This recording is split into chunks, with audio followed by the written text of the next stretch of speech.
Hey peeps, Erik Galaxy here. Rocking my new Cardinal hat, go Stanford. It just dawned on me that the Cardinal are going to be playing in the ACC next year, and there already is a team in the ACC called the Cardinals with an S. So that might be a little confusing for people who are watching and aren't paying close attention.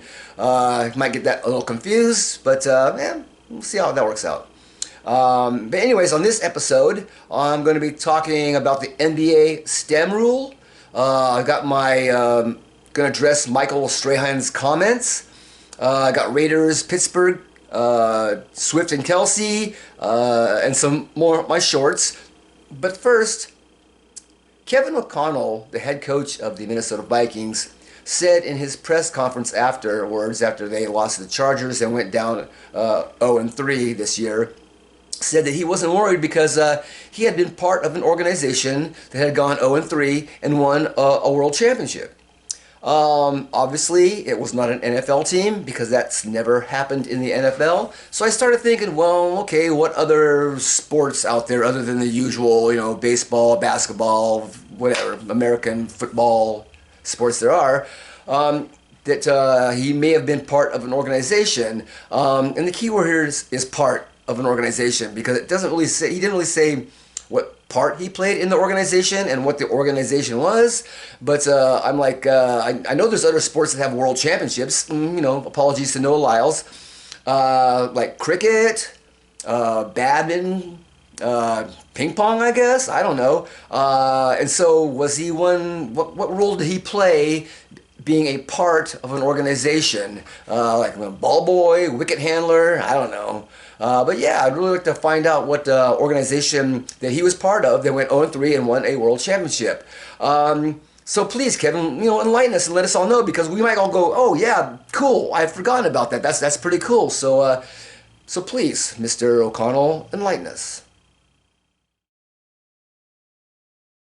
So the NBA implemented this new flop rule during Summer League this year, whereas players that are thought to be flopping were getting penalized. I didn't see any of that going on, but apparently it was around.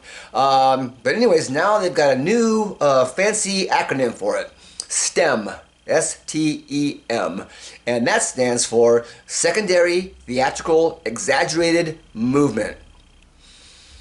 I'm a little confused because secondary, to me, secondary means that, well, if you tried it and it didn't work, so you tried it again, that's secondary, because if there's a secondary theatrical exaggerated movement, that means there was an initial theatrical exaggerated movement, and that would be an item.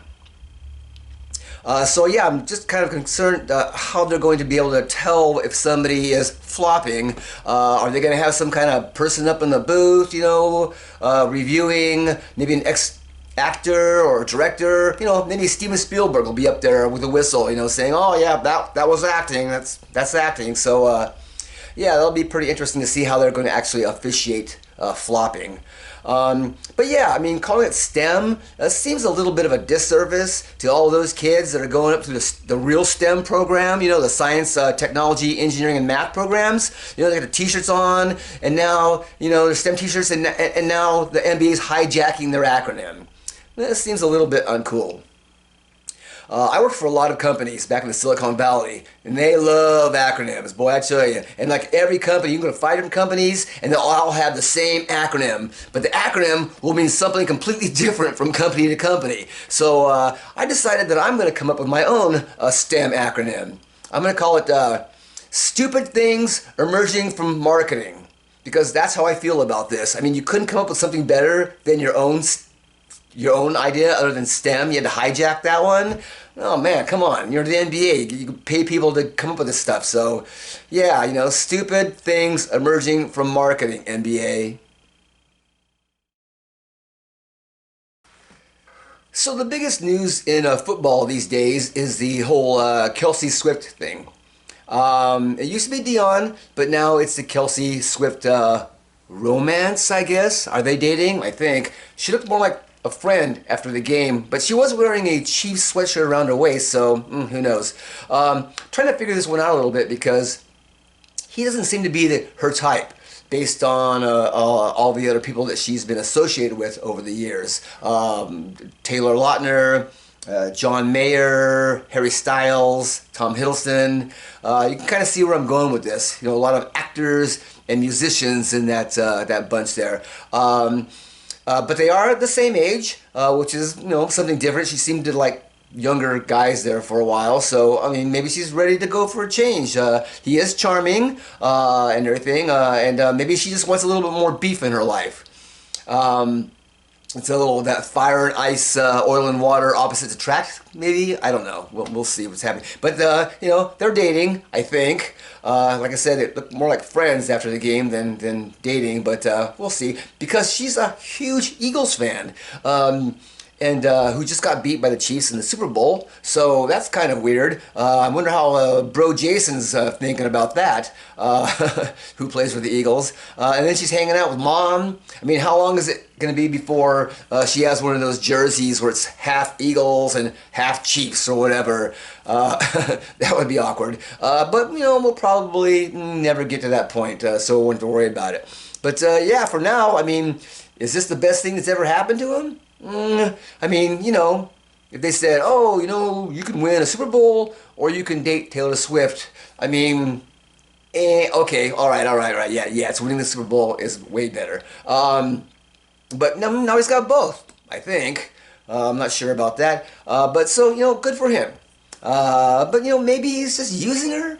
You know, I mean, he did get 300,000 new followers on his Instagram, or I don't know what it was, Twitter or something. And his merch sales have gone up 400%, probably to people who previously had no interest in football. But, you know, hey, good for him. And maybe she's using him.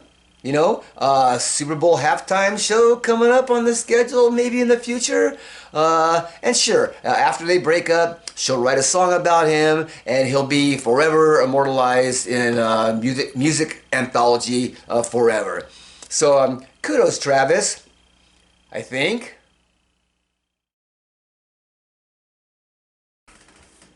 Speaking of the Philadelphia Eagles, here's an interesting note.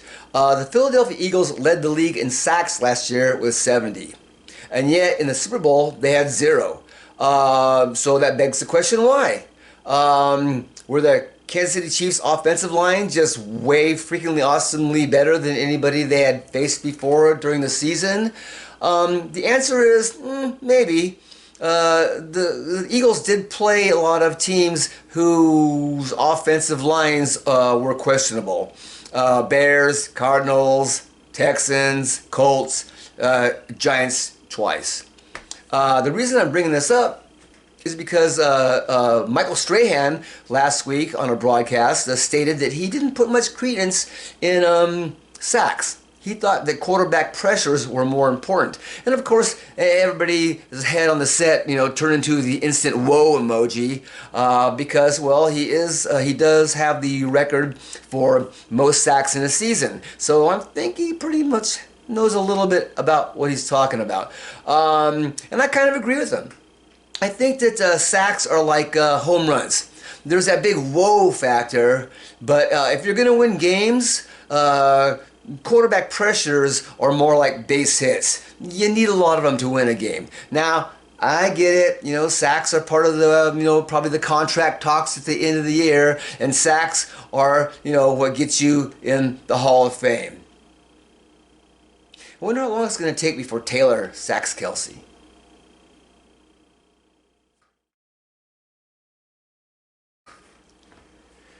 Do the Las Vegas Raiders have a home field advantage?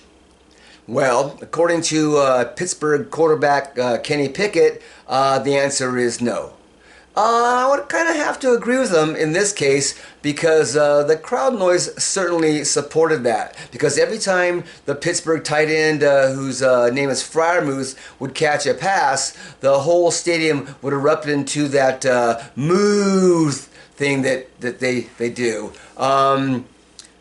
But is it just Pittsburgh fans? Because, let's face it, Las Vegas weather in the fall and winter is probably more preferable than, oh, I don't know, Chicago or Boston in that same time. So, you know, you're going to have, large contingents of fans saying, you know what?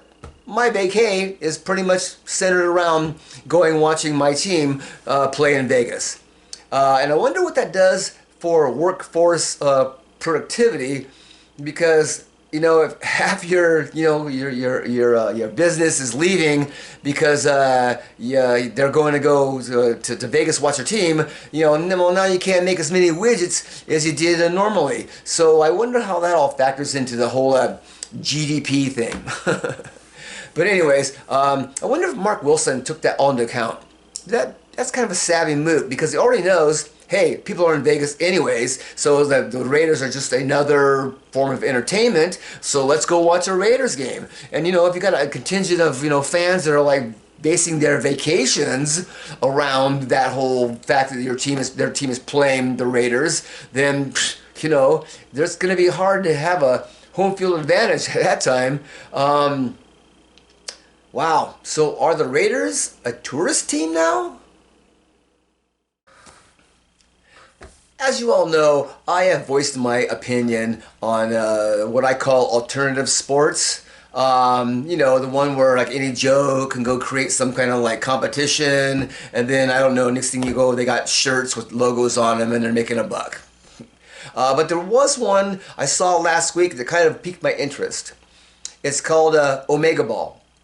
And what it is, it's soccer played on a round field among 3 teams, all playing at once. The first thing I noticed was that the players were not very good, but I mean, they were having fun. I don't know really the whole particulars of the rules and everything, but apparently there's no offsides. So that creates what's called a vulture position, where it's, so if there's like 2 teams that are kind of ganging up on one team, somebody else can swoop in and grab the ball and kick a goal, and yeah, it's all kind of interesting. Can you imagine that game being played with like real soccer players like Messi and Ronaldo, you know? I was like, that would be kind of interesting.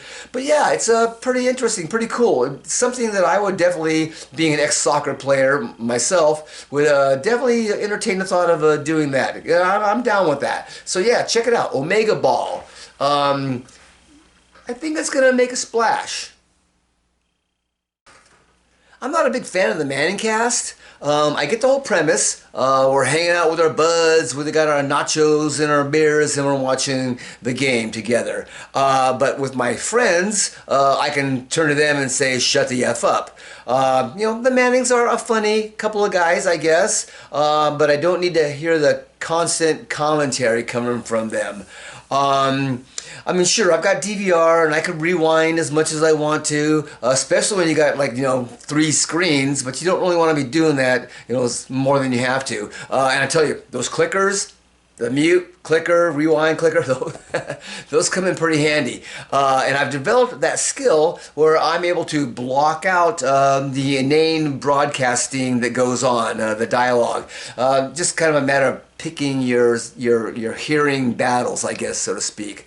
I was watching this thing about Aaron Rodgers, and he was saying how when he watches games, he does not like having anybody talk over them as well. And I'm the same way. I'm like, it's like the commercial where the little girl tells the other, you know, hey, Mom, you said you didn't want to go over there and watch the games because they talk all the time.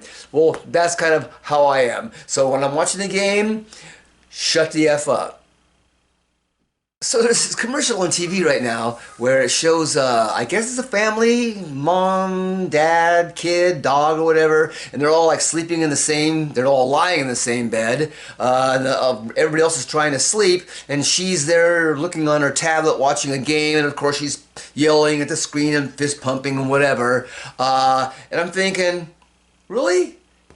Get your ass up off the bed, go into the bathroom, bring your beers or your wine or whatever you want to drink in there, and go shut the door, put some ice in the sink like we all do, and watch the game in there, and quit waking up your family. So shout out to Haley Van Voris. Am I pronouncing that correctly? Haley Van Voris, the first female to play in a men's college football game outside of being a place kicker. She's a safety. And she got credit for what's called a quarterback hurry. So yeah, shout out to her. Division III Shenandoah, I guess that's where she plays at. Yeah, and bring back lingerie football.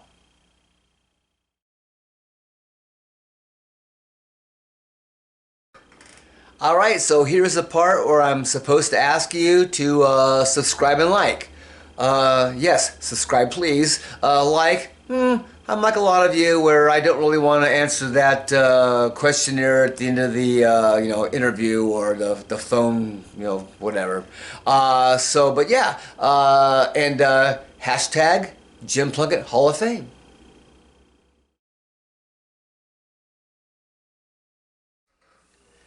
Hey peeps, I don't really have any oops this week that I know of anyways, but I do have one from the last episode where I said that I believe that Tom Petty had attended University of Florida at one time.